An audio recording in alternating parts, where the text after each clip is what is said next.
It's not a gender war. It's self-defense. I posted many, many times in opposition to people who say, oh my gosh, we need to stop this gender war. We need to stop this war of the sexes. We need to stop all this hostility and animosity. And I will say, I don't necessarily believe that there has to be hostility or animosity or even a war per se. But I also don't believe that we need a peace at any cost. Because the problem with those statements is it makes it seem as if we can go back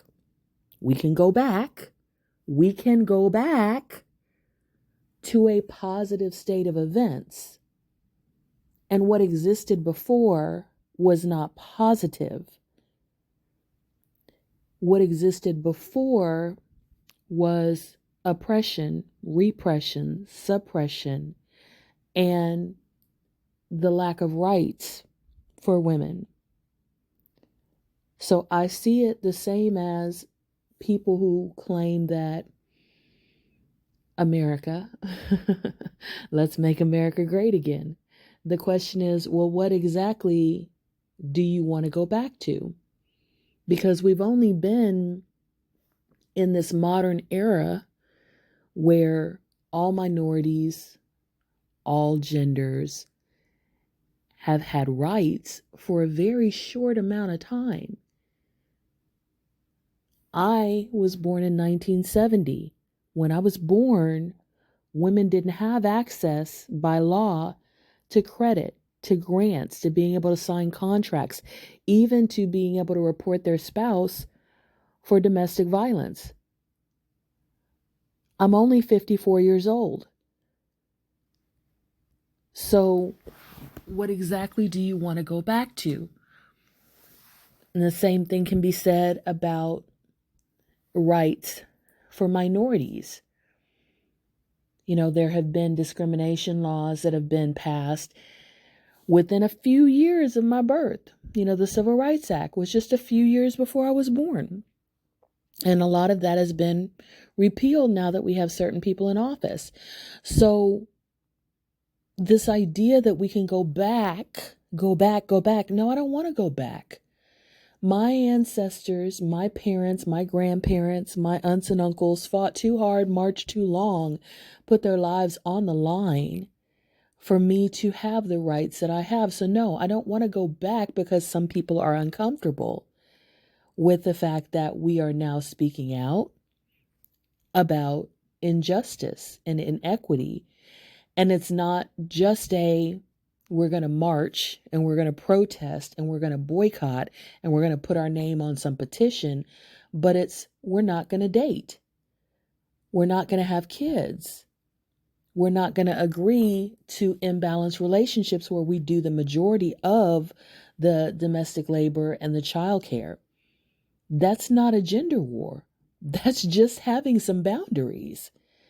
We're not going to sit silently by while the person that said that they were our partner cheats on us and is emotionally abusive or is physically abusive. That's not a gender war. That's having boundaries. That's having standards. That's having expectations. So a lot of what we call, or I won't say we call, some people call a gender war is just people, women saying enough. This far, no further. I don't have to put up with this. I can get a divorce. I can be single. I can choose not to marry. I can choose not to have kids. There's nothing warlike about making a choice that is in your best interest.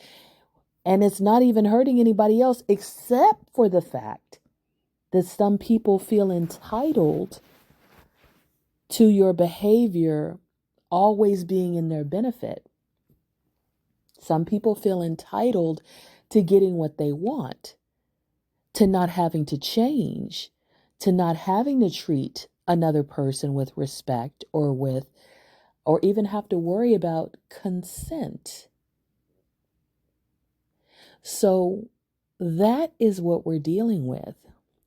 The advent of consent being an issue, the advent of a woman not needing a man so much that she will put up with anything. That's not a gender war. That's progress. And so before you talk about a gender war, really examine what you're criticizing. Are you criticizing women being more vocal about the way that they're treated? Are you criticizing having higher standards, having more expectations?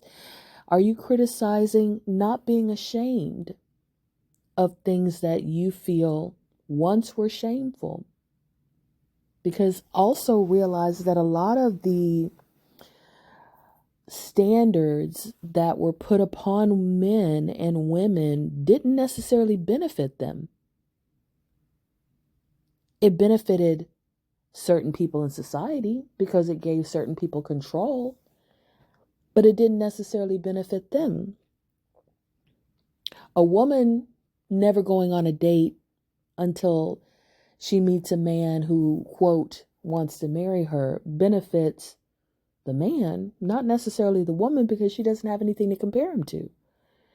She doesn't have the experience of really getting to know herself and how she relates with different types of men. So there are things that people think are great, wonderful, to be desired, but are they really? There's some people who think being a stay-at-home mom is the optimum thing, but they're not thinking about what that stay-at-home mom has to give up. They're only thinking about their perspective on life. So once again, before you claim there's a gender war, think about it.